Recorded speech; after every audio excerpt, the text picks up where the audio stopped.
2005 जुलाई में डॉक्टर मनमोहन सिंह जी उस समय के प्रधानमंत्री अमेरिका गए थे और उस समय एक समझौता हुआ था डिफेंस कोऑपरेशन का 2005। वहीं से एक रजामंदी बनी थी कि परमाणु क्षेत्र में दोनों देश बातचीत करें और आपस में एक समझौता करें। तो शुरुआत वहाँ से हुई।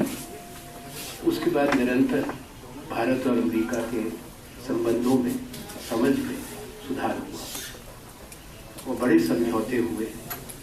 सबसे बड़ा भारत और अमेरिका का परमाणु ऊर्जा क्षेत्र में समझौता था, जिससे जो मार्ग और जो रास्ते भारत के लिए बंद थे, इंटरनेशनल एटॉमिक एनर्जी एजेंसी विरोध किया था,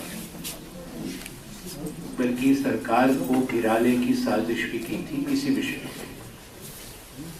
और जुलाई 2008 में 23 जुलाई को लोकसभा में वोट पड़ा कि सरकार को रहना चाहिए या नहीं, और वो भारत अमेरिका परमाणु समझौते को लेकर वोट हुआ। उसमें सरकार की और हमारे सही विवेक की, हमारे निर्णय की जीत हुई। अब सरकार उसको क्रियान्वित करना चाहती है, जो भारत के दृष्टिकोण से महत्वपूर्ण है। पर उसको क्रियान्वित करने के लिए कुछ बातें सरकार की और अमेरिका की हो रही हैं। इसके बारे में देश को पूरी जानकारी है। प्रधानमंत्री जी जब सितंबर महीने में अमेरिका गए थे, उस समय एक कॉन्टेक्ट ग्रुप बना था, जिसकी 2 बैठक जिनेवा में और पिछले 3 दिन से 2 बैठक लंदन में हुई है।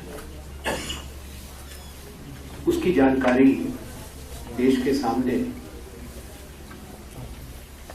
26 तारीख तक, 27 तारीख तक आने की हम अपेक्षा कर सकते हैं। देश में इस समझौते के बाद एक कानून बना था, न्यूक्लियर लायबिलिटी एक्ट। उसमें तमाम राजनीतिक दलों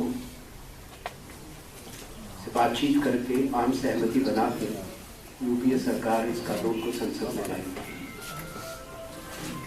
इस कानून का पहले पुरजोर विरोध भारतीय जनता पार्टी ने किया संसद के दोनों सदनों में, और उसके बाद इसमें संशोधन लाए गए।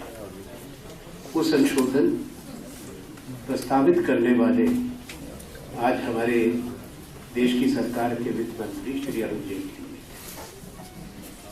इसलिए हम इस बात से आगाह करना चाहते हैं कि जो भी बातचीत इस विषय में होगी,